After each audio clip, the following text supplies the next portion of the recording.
नमस्कार, मैं हूं अशोक वर्मा। आप देख रहे हैं टीवी 20 न्यूज। अब शुरू करते हैं फटाफट खबरों का सिलसिला। जनपद में कोरोना के प्रसार को रोकने व चक्रपाणपुर मिनी पीजीआई में उपलब्ध व्यवस्थाओं का जायजा लेने के लिए नवागत जिलाधिकारी आजमगढ़ राजेश कुमार व पुलिस अधीक्षक आजमगढ़ प्रोफेसर त्रिवेणी सिंह ने चक्रपाणपुर मिनी पीजीआई में बनाए जा रहे क्वारंटीन सेंटर का निरीक्षण किया। इस दौरान जिलाधिकारी राजेश कुमार ने हॉस्पिटल में उपलब्ध सुविधाओं की जानकारी प्राप्त की तथा उपस्थित चिकित्सकों व स्वास्थ्यकर्मियों को आवश्यक दिशा निर्देश दिए। तो ये तस्वीरें आप आजमगढ़ जनपद की देख रहे हैं, जहां चक्रपाणपुर मिनी पीजीआई में नवागत जिलाधिकारी जब से कार्यभार संभाला है, उन्होंने जनपद की कानून व्यवस्था चुस्त दुरुस्त के साथ साथ कोरोना महामारी को रोकने के लिए भरसक प्रयास कर रहे हैं और इसी के अंतर्गत उन्होंने चक्रपाणपुर मिनी पीजीआई में उपलब्ध व्यवस्थाओं का जायजा लिया। साथ में आजमगढ़ पुलिस अधीक्षक प्रोफेसर त्रिवेणी सिंह भी मौजूद रहे। नवागत जिलाधिकारी राजेश कुमार ने हॉस्पिटल में उपलब्ध सुविधाओं की जानकारी के साथ साथ उपस्थित चिकित्सकों और स्वास्थ्यकर्मियों को आवश्यक दिशा निर्देश दिया और कहा कि लापरवाही किसी भी मायने में बर्दाश्त नहीं की जाएगी। जिले में पॉजिटिव मरीजों की संख्या लगातार बढ़ रही है, जो अब 100 तक पार कर गई है। जिलाधिकारी ने बताया कि जिले में कोरोना पॉजिटिव मरीजों की संख्या में कमी होने का नाम नहीं ले रहा है। जिले में सोमवार को 14 और कोरोना पॉजिटिव मरीजों की पुष्टि हुई है। इस तरह संक्रमित मरीजों की संख्या 108 पहुंच गई है। 2 पहले के मृत और 12 स्वस्थ हो जाने के बाद एक्टिव मरीजों की संख्या 94 हो गई है। सभी को L1 हॉस्पिटल चंडेश्वर में आइसोलेट करने के साथ ही नए कंटेनमेंट जोन का निर्धारण किया जा रहा है। क्या कुछ कहा जिलाधिकारी ने, आपको सुनवाते हैं। गत 24 घंटों में हमारे पास 20 जो सैंपल्स गए थे टेस्टिंग के लिए, उसमें से 20 पॉजिटिव कोरोना के केसेस आए हैं, जिनको कि जो फैसिलिटी L1 फैसिलिटी डेवलप की गई है डेंटल कॉलेज में, वहाँ पे भर्ती करा दिया गया है। कुल L1 हॉस्पिटल में अब तक इस तरह 45 corona positive cases active cases हैं, वहाँ भर्ती हैं और मेडिकल कॉलेज में 55 भर्ती हैं। तो इस तरह से 108 पॉजिटिव केसेस अब तक जनपद में प्रकाश में आए हैं, जिसमें से 94 इस वक्त एक्टिव हैं, 12 को डिस्चार्ज कर दिया गया है और 2 की दुखद मृत्यु इस आपदा से हुई है। गत 24 घंटों में हमारे पास 27 कंटेनमेंट जोन थे जो इस वक्त हमारे पास बने हुए हैं। अब 14 और जो केस रात को आए हैं लेट नाइट, उसके लिए कॉन्टैक्ट ट्रेसिंग की जा रही है और उसी के हिसाब से उसमें कंटेनमेंट जोन आगे बढ़ाए जाएंगे।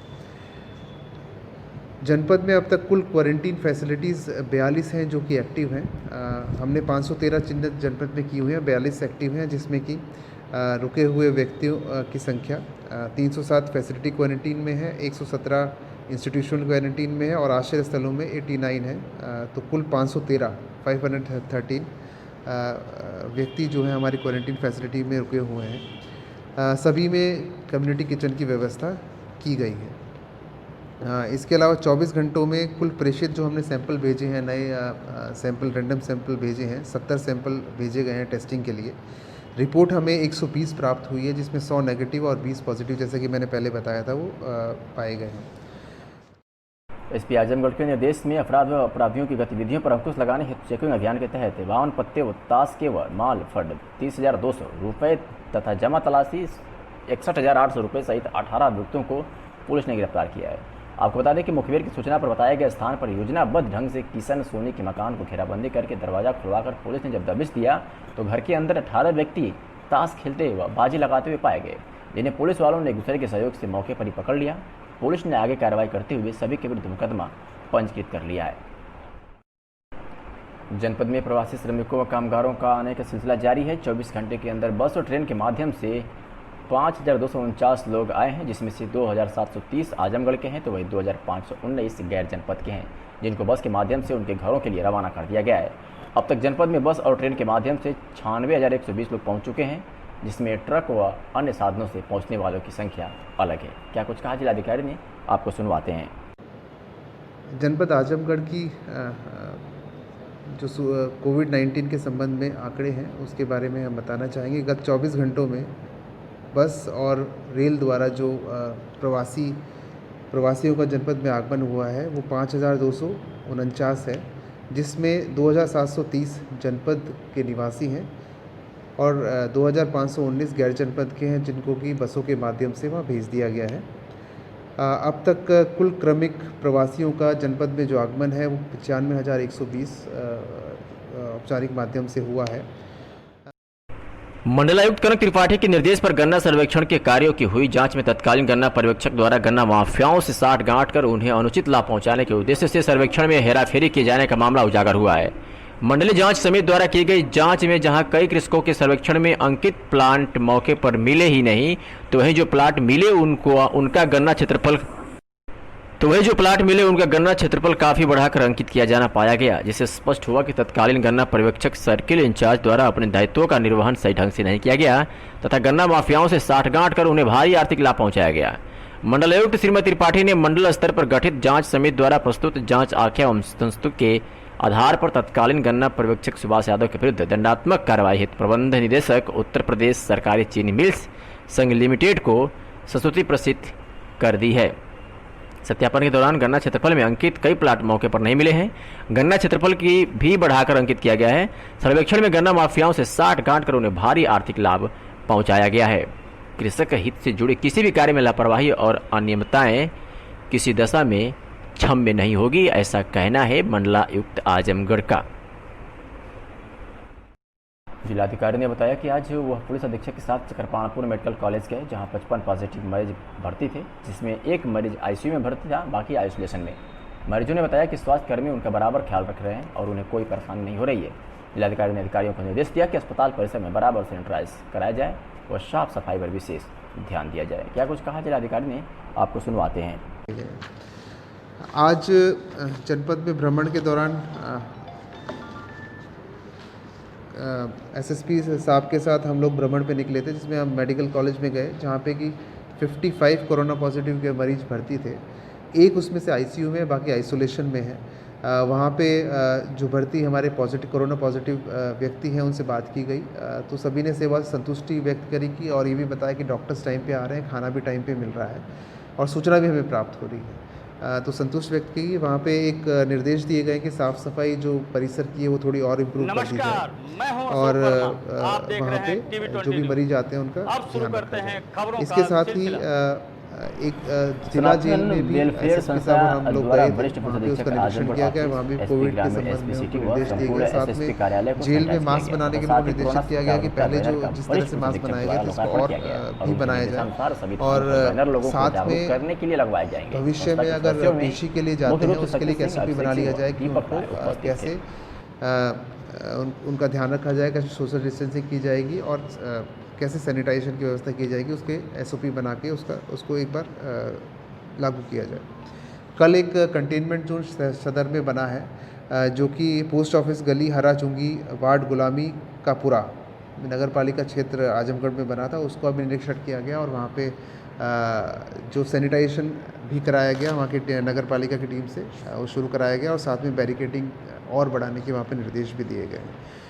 तो इस तरह मैं बताना चाहूँगा कि जिला प्रशासन की पूरी टीम एक्टिव है। आजमगढ़ जिलाधिकारी ने कहा कि राज्य सरकार व मुख्य सचिव के निर्देशानुसार लॉकडाउन की समय सीमा बढ़ा दी गई है, जो 30 जून तक लागू रहेगी। इसमें कुछ छूट दी गई है। 8 जून से रेस्टोरेंट, होटल, अन्य सत्कार सेवाएं जुड़ी हुई हैं। बस संचालन भी अलाउ कर दिया गया है। धार्मिक स्थल बंद रहेंगे और स्कूल के बारे में बताया कि जुलाई महीने में इसके बारे में कोई नियम जारी होगा। जिम, सिनेमा हॉल, मनोरंजक पार्क वगैरह बंद रहेंगे। खेल स्टेडियम के बारे में बताते हुए जिलाधिकारी ने कहा कि परमिशन के साथ खेलने की छूट दी जाएगी, लेकिन स्टेडियम में कोई दर्शक नहीं रहेगा। क्या कुछ कहा विस्तार से जिलाधिकारी ने, आपको सुनवाते हैं। कल राज्य सरकार द्वारा चीफ सेक्रेटरी मुख्य सचिव महोदय के आदेश द्वारा नए लॉकडाउन के नए निकल के आए हैं, नए पैरामीटर्स निकल के आए हैं, जिसके तहत 30 जून 2020 तक लॉकडाउन बढ़ाया गया है, पर उसमें कुछ रियायतें दी गई हैं। जैसे कि 8 जून से कुछ सेवाएं ओपन कर दी जाएंगी, जैसे कि होटल, रेस्टोरेंट, अन्य सत्कार सेवाएं उसमें जुड़ी हुई हैं। साथ में पर इसमें इसके लिए गाइडलाइंस अलग से जारी होंगी, तो उस गाइडलाइंस का पालन करना होगा। जैसी वो गाइडलाइंस प्राप्त होती हैं उसको सूचित कर दिया जाएगा। उसके अलावा बस जो है संचालन वो अलाउ कर दिया गया है, इंटर डिस्ट्रिक्ट और इंटर डिस्ट्रिक्ट कर दिया गया है। ये स्पष्ट निर्देश है कि शॉपिंग मॉल बंद रहेंगे। धार्मिक स्थलों और पूजा स्थलों के लिए भी ये निर्देश है कि 8 जून से वो चालू किए जाएंगे, बट उसके लिए भी दिशा निर्देश जो हैं वो जारी कर दिए जाएंगे। स्कूल, कॉलेज और समस्त शैक्षणिक संस्थान हैं उसके बारे में अगले माह में निर्णय इसमें लिया जाएगा। बट अभी समस्त सिनेमा हॉल, जिम, तरणताल, मनोरंजन पार्क, थिएटर, बार एवं सभागार, असेंबली हॉल ये सब बंद रहेंगे, ये स्पष्ट कहा गया है। और खेल परिसर और स्टेडियम में अगर खोले जाते हैं उसकी अनुमति लेनी पड़ेगी, बट उसमें कोई भी दर्शक नहीं होगा। ये निर्देश वहाँ से आए हैं। रात्रि में जो निषेधाज्ञा है वो रात को 9 से सुबह 5 बजे तक लागू रहेगी, जिसमें थोड़ी ढील दी गई है, समय को थोड़ा कम किया गया है। और भी बहुत सारे इसमें आदेश हैं, जिसमें कि हमने इसमें आदेश जारी कर दिए गए जो कि उपलब्ध करा दिया जाएगा।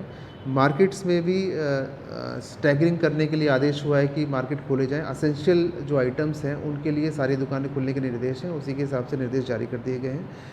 उसके अलावा बाकी जो दुकानें हैं उनको स्टैगर करके खोला गया है ऑल्टरनेट डेज़ में, उसके भी आदेश कौन खुलेगा वो जारी कर दिए गए हैं।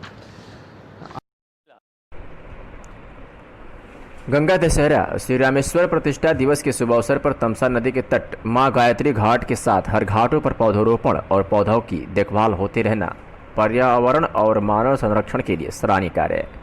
और इस दिन तुलसी का पौधा घर में लगाने से वातावरण पूरी तरह से पवित्र और कीटाणुओं से मुक्त रहता है। इसके साथ ही प्रकृति की हमारे ऊपर विशेष कृपा भी रहती है। प्रमुख सामाजिक और सांस्कृतिक कर्मी अरविंद चित्रांश ने कहा कि दुनिया कोरोना महामारी के संकट काल से गुजर रहा है। ऐसे में गंगा दशहरा को लॉकडाउन का पालन करते हुए सामाजिक दूरियां बनाकर ही मनाना उचित है। आज के दिन हम गंगा दशहरा और तुलसी के महत्व को ध्यान देते हुए अपनी भारतीय संस्कृति पारंपरिक ढंग के बने मकानों में रहने वाले ज़्यादा सुखी और शांत रहते थे, क्योंकि इसका एक बड़ा कारण तुलसी चौरा, क्यारी और वहाँ सुबह के वक्त चढ़ाए जाने वाले जल के अलावा शाम के समय रखा गया दीप महत्वपूर्ण माना जाता था। प्रकृति हमारे ऊपर मेहरबान रहती थी। पौराणिक कथाओं के अनुसार गंगा दशहरा दशमी के दिन राजा भागीरथ की विशेष तपस्या से गंगा जी का अवतरण पृथ्वी पर हुआ था, इसलिए गंगा अवतरण दिवस के रूप में मनाया जाता है। और रामेश्वर प्रतिष्ठा दिवस श्री राम ने लंका पर विजय प्राप्त करने के पश्चात शिवलिंग की स्थापना किए थे।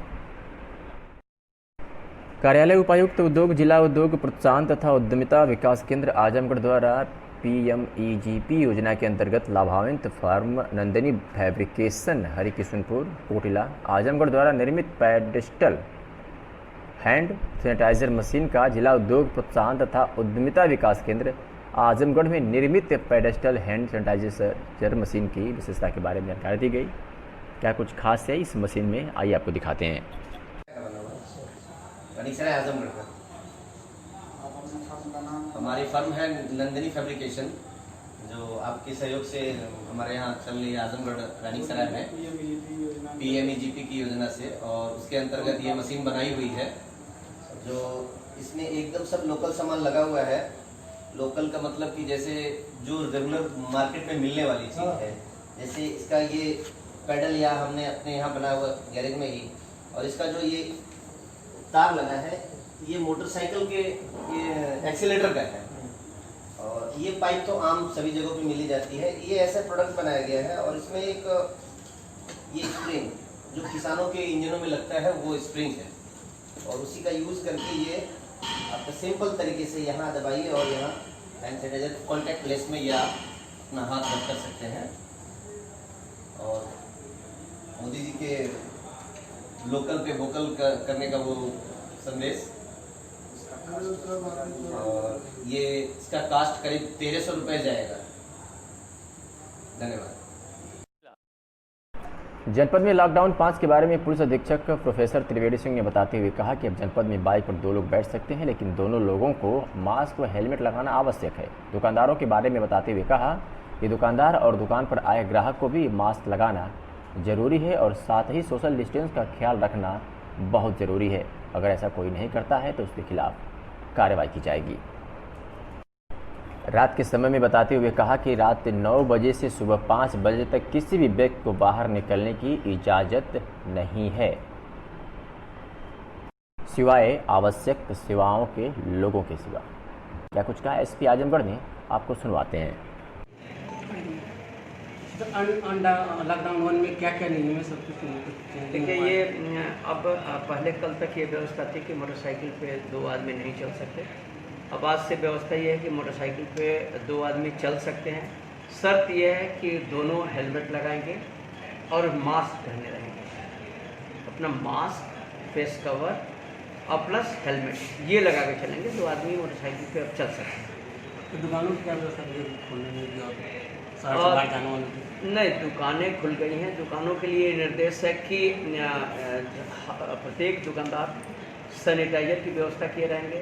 जो लोग आएंगे उनको सोशल डिस्टेंसिंग का पालन कराएंगे और अगर नहीं कराएंगे तो दुकानदारों के खिलाफ कार्रवाई होगी। जो भी दुकानदार हैं वो खुद भी फेस मास्क पहने रहेंगे। जो आदमी खरीदारी के लिए आएगा वो खुद फेस मास्क पहना रहेगा और सोशल डिस्टेंसिंग 1-1 मीटर दूर रह करके करेंगे। तो जो सोशल डिस्टेंसिंग के नॉर्म है वो यथावत बने रहेंगे। सर टाइमिंग समय का भी कुछ चेंज टाइमिंग क्या रहेगा सर? नहीं, टाइमिंग तो 9 से 5 नहीं, रात 9 से सुबह 5 बजे तक किसी को भी इजाज़त नहीं है बाहर निकलने की। न तो गाड़ियों का मूवमेंट होगा ना पब्लिक निकलेगी। रात में सुबह मतलब सुबह 9 से 9 कर दिया गया। थोड़ी बता दीजिए, सुबह दुकान खुलने हाँ? दुकान खुलने का समय कर दिया। ये डीएम साहब से जिलाधिकारी ने बताया कि जो अन्य जगहों के जो लोग जनपद में काम कर रहे थे, इसमें अपने घर जाने वाले लोगों में 4255 ने आवेदन किया था। जब उन लोगों से चर्चा की गई तो 366 लोग ही सामने आए जो जाने के इच्छुक हैं। इसमें से बहुत लोग जा चुके थे। इन लोगों को भेजने की व्यवस्था जिला प्रशासन की तरफ से कर दी गई है। क्या कुछ कहा जिलाधिकारी ने, आपको सुनवाते हैं। इसके अलावा मैं आपको एक चीज़ और बताना चाहूँगा कि हमने जो और प्रदेशों के जो लोग यहाँ पे काम कर रहे थे या किसी भी और प्रयोजन से यहाँ पे जनपद आजमगढ़ में आए हुए थे, उसमें सबसे वार्ता की गई। ऐसे 4255 आवेदनों ने पंजीकरण किया था कि हमें और जगह जाने के लिए अनुमति दे दी जाए, जिसमें सबसे वार्ता की गई। 366 ऐसे लोग निकल के आए जो कि अब जाने के इच्छुक हैं। बाकी सब लोग जा चुके हैं या जाने के इच्छुक नहीं हैं, तो उनकी व्यवस्था जाने की जा रही है। कल आजमगढ़ के नवागत जिलाधिकारी राजेश कुमार पदभार ग्रहण करने के दूसरे दिन सुबह से फार्म में नजर आए। मिनी पीजीआई के निरीक्षण के बाद जिलाधिकारी आजमगढ़ शहर के गुलामी का पूरा क्षेत्र का भ्रमण कर वहां हो रहे सैनिटाइजेशन कार्य का निरीक्षण किया। इस दौरान उनके साथ जनपद के पुलिस कप्तान प्रोफेसर त्रिवेणी सिंह भी मौजूद रहे। जिलाधिकारी ने वहां बैरिकेडिंग और बढ़ाने के लिए मातहतों को निर्देश दिए। उन्होंने कहा कि जिला प्रशासन पूरी तरह से एक्टिव है। इसके साथ ही जिलाधिकारी ने लोगों से अपील किया है कि मास्क पहने और घर से बाहर ना निकलें। इस दौरान उन्होंने उपस्थित स्वास्थ्य महकमे को आवश्यक दिशा निर्देश भी दिया। क्या कुछ कहा जिलाधिकारी ने, आइए आपको सुनाते हैं। एक कंटेनमेंट जोन सदर में बना है, जो कि पोस्ट ऑफिस गली हरा चुंगी वार्ड गुलामी का पूरा नगर पालिका क्षेत्र आजमगढ़ में बना था। उसको अभी निरीक्षण किया गया और वहाँ पे जो सैनिटाइजेशन भी कराया गया वहाँ की नगर पालिका की टीम से, वो शुरू कराया गया और साथ में बैरिकेडिंग और बढ़ाने के वहाँ पे निर्देश भी दिए गए। तो इस तरह मैं बताना चाहूँगा कि जिला प्रशासन की पूरी टीम एक्टिव है। पुलिस, स्वास्थ्य सेवाएं और अन्य जो भी एसेंशियल चीज़ें हैं वो सभी लोग काम कर रहे हैं। मेरा सभी समस्त नागरिकों से अनुरोध है कि सोशल डिस्टेंसिंग का पालन करें। लॉकडाउन में काफ़ी छूट दी गई है, बट पालन करना हमारे हित में है। करीब कम से कम 2 गज की दूरी बनाए रखें। पब्लिक प्लेसेस में आए तो मास्क ज़रूर पहने। आपका मास्क पहनना बहुत अनिवार्य है और मास्क को प्रॉपर तरीके से पहना बहुत अनिवार्य है। उसमें जब भी आप पब्लिक प्लेस में आते हैं तो अपना नाक और मुंह दोनों ढक के रखें और दूर रहे। मार्केट में भी जो ख़रीदारी करने के लिए आए उसके भी दिशा निर्देश जारी किए गए हैं। जो दुकानदारों से हमारे जो व्यापारी गण हैं उनसे भी अनुरोध है कि उनका पूरा पालन करें। जैसे कि 2 गज की दूरी दुकान के अंदर जो भी ग्राहक आएगा उससे बनवानी है आपको है। साथ में उसके बाद भी 5 से अधिक ग्राहक आपकी दुकान में नहीं आएंगे और बाहर भी जो लाइन लगती है उसमें वो इसका पालन करेंगे। साथ में जो दुकान में कर्मचारी हैं जो कार्य कर रहे हैं वो भी अपना मास्क भी पहनेंगे और उसी मास्क और ग्लव्स दोनों पहनेंगे और वहाँ पे सैनिटाइज़र की व्यवस्था भी उपलब्ध कराएंगे। तो आप ये इसका अनुपालन कराएं जिससे कि हम इस पे कोरोना युद्ध की लड़ाई जो है उनसे हम बच सकें और इसका संक्रमण हम फैलने से रोक सकें। हमारे और आपके दोनों के हाथ में है कि हम कोरोना से लड़ाई को हम जीत सकें। धन्यवाद। एसपी आजमगढ़ के निर्देश पर थाना कोतवाली पुलिस ने एक ऐसे व्यक्ति को गिरफ्तार किया है जो खुद की पत्नी को अब फेसबुक प्लेटफॉर्म के माध्यम से अश्लील शब्दों का प्रयोग कर बदनाम करने का काम करता था। थाना कोतवाली आजमगढ़ से वांछित अभियुक्त पुनीत कुमार पुत्र तेज नारायण निवासी ठुठिया थाना मेहनगर जनपद आजमगढ़ को, जो खुद की पत्नी को फेसबुक के माध्यम से अश्लील शब्दों का प्रयोग कर बदनाम करता था, वह दहेज की मांग कर प्रताड़ित कर परेशान कर रहा था। जिसके बाद वादिनी की लिखित तहरीर के आधार पर थाना स्थानीय में अभियुक्त पंजीकृत कर कोतवाली टीम द्वारा अभियान के तहत चर्च चौराहे के पास अभियुक्त को गिरफ्तार कर लिया और आगे की कार्रवाई में पुलिस जुट गई है। क्या कुछ कहा एसपी आजमगढ़ ने, आपको सुनवाते हैं। देखिए, ये पुनीत कुमार नाम का लड़का है। इसको इसलिए गिरफ्तार किया गया है कि ये अपनी पत्नी का ही फेसबुक पे जा कर के उसके बारे में उस पर तरह तरह का आरोप लगाना, उसके नंबर बांटना कि आप किसी भी गलत उसके लिए प्रयोजन के लिए आप इस नंबर पर इस लेडी से संपर्क कर सकते हैं। इस तरह से इसने उस पोस्ट को इतना वायरल कर दिया, लड़की परेशान होकर के उसने कंप्लेंट किया, फिर इसको गिरफ्तार करके भेजा है। आजमगढ़ के अतरौलिया स्थित रामनाथ धनंजय महिला पीजी कॉलेज में 29 तारीख को 8 लोगों की जांच कर किया गया था फैसिलिटी क्वारंटीन, जिसमें 8 लोगों की जांच रिपोर्ट भेजी गई थी। तो इस 7 लोगों की रिपोर्ट नेगेटिव और 1 की पॉजिटिव आते ही क्षेत्र में हड़कंप मच गया है। पंकज राजभर पुत्र रोहित राजभर रानीपुर का रहने वाला है, जिसकी जांच रिपोर्ट 29 तारीख को गोरखपुर लैब में भेजी गई थी। जांच रिपोर्ट पॉजिटिव आने पर क्षेत्र में हड़कंप मच गया है। बता दें कि 17 मई को पंकज राजभर मुंबई से आया था, जिसकी तबीयत खराब होने पर जांच रिपोर्ट भेजकर फैसिलिटी क्वारंटीन में एक अलग कमरे में रखा गया था, जिसकी जांच रिपोर्ट आज पॉजिटिव आई तथा उसे चंडेश्वर स्थित अस्पताल में भेज दिया गया है। इस बाबत क्या कुछ कहा दिनेश कुमार मिश्र, उप जिलाधिकारी बुरहानपुर ने, आपको सुनवाते हैं।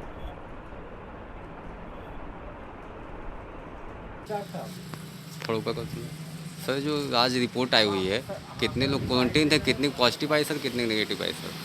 यहाँ रामनाथ धनंजय स्मारक महिला पीजी कॉलेज में 15 लोग फैसिलिटी क्वारंटीन में रखे गए हैं, जिसमें से एक लड़का 17 मई को बम्बई से आया था, जिसका नाम रोहित राजभर है। पंकज राजभर इसका नाम है, पिता रोहित राजभर है, रानीपुर का रहने वाला है। इसका आज रिपोर्ट पॉजिटिव आया है। ये आने के साथ ही एक अलग कमरे में इसने खुद को क्वारंटीन रखा था। तबीयत खराब होने पे इसको क्वारंटीन में रखा गया। इसको आजमगढ़ में जिला अस्पताल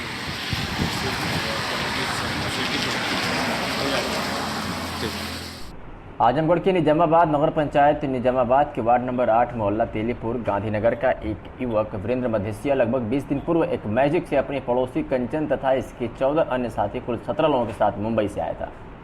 वीरेंद्र ने अपना चेकअप रानी की सराय प्राथमिक स्वास्थ्य केंद्र पर कराया था। चेकअप कराने के बाद से घर आया वीरेंद्र के परिजनों के अनुसार वीरेंद्र घर के बाहर स्वयं को क्वारंटाइन किए हुए था, जबकि मोहल्ले वालों का कहना है कि परिवार में इसी 28 मई को हुई चाची की 13 के दिन सबके साथ यह भी शामिल हुआ था और खाना भी चला रहा था। प्रशासन की लाख बंदिशों के बाद भी 13 में लगभग 500 लोग शामिल हुए थे। 13 के लिए खरीदारी के समय भी भाइयों के साथ बाजार में टहलकर जगह जगह से खरीदारी भी किया था। आज वीरेंद्र की रिपोर्ट पॉजिटिव आने के बाद प्रशासनिक अमला तेलीपुर मोहल्ले में पहुंचा, जिसके बाद पूरे मोहल्ले को सैनिटाइज कराया जाए। वीरेंद्र को अस्पताल भेजने के लिए एम्बुलेंस का इंतजार हो रहा था। युवक के पॉजिटिव निकलते ही पूरे कस्बे में कोहराम मच गया। अब प्रशासन वीरेंद्र के संपर्क में कौन कौन लोग आए थे, इसका पता लगा रही है। आजमगढ़ में कोरोना के संक्रमण को रोकने के लिए पुलिस अधीक्षक प्रोफेसर त्रिवेणी सिंह के द्वारा दिए गए निर्देश के अनुपालन में महाराजगंज पुलिस ने बड़ी कार्रवाई की है, जिसमें प्रभारी निरीक्षक अरविंद कुमार पांडे ने दलबल के साथ क्षेत्र के सीमाओं का भ्रमण कर लॉकडाउन का उल्लंघन करने वालों पर बड़ी कार्रवाई करते हुए 2 पहिया व 4 पहिया वाहनों पर घूम रहे मनबड़ों का चालान काटा है। वही जिनके द्वारा सोशल डिस्टेंस और मास्क प्रयोग नहीं करने पर 188 कार्रवाई भी की गई है। पुलिस द्वारा लोगों को महामारी के प्रति जागरूक होने की नसीहत भी दी। इस क्रम में महाराजगंज पुलिस द्वारा 188 कार्रवाई के अंतर्गत 115 चालान और 3500 वाहनों का चालान काटा गया है। वही जुर्माने के रूप में 75,000 रुपये की वसूली हुई है, जिससे क्षेत्र में मनबड़ों के अंदर डर व्याप्त हो गई है, जिससे वहीं लोग अब घर से बाहर निकल रहे हैं, जिनको बहुत जरूरी कार्य है। लॉकडाउन 4 समाप्त होने के बाद अब देश में लॉकडाउन 5 शुरू हो गया है, लेकिन नियमों में कुछ बदलाव हुआ है। आज जिलाधिकारी ने बताते हुए कहा कि दवा, फल, सब्जी की खुदरा बिक्री मंडी को छोड़कर सप्ताह के सभी दिन सुबह 8 बजे से शाम 8 बजे तक खुलेंगी।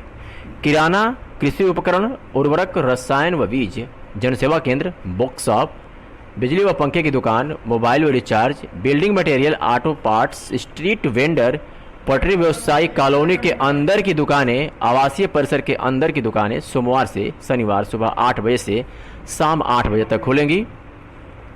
जूता चप्पल, बर्तन, सर्राफा, furniture, cycle, cosmetic, general store, corporate home centre, चश्मे की दुकान सोमवार, बुधवार, शुक्रवार सुबह 8 बजे से शाम 8 बजे तक खुलेंगी।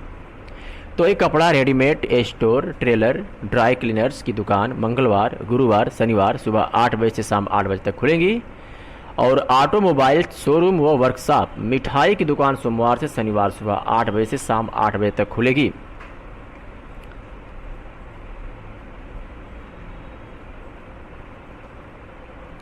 मिठाई की दुकान के बारे में आपको बता दें कि सोमवार से शनिवार सुबह 8 बजे से शाम 8 बजे तक खुलेंगी, लेकिन दुकान पर बैठकर खाने की अनुमति नहीं है। फल व सब्जी की मुख्य व मंडी बेलैसा सप्ताह में सभी दिन प्रातः 4 बजे से 7 बजे तक खुलेंगी, लेकिन खुदरा बिक्री नहीं रहेगी। फल व सब्जी की मुख्य मंडी का रिटेल वितरण बेलैसा सप्ताह में सभी दिन प्रातः 6 बजे से 9 बजे तक खुलेंगी। अगर सैलून और ब्यूटी पार्लर की बात करें तो ये दोनों दुकानें रविवार, बुधवार, शुक्रवार सुबह 8 बजे से शाम 8 बजे तक खुलेंगी।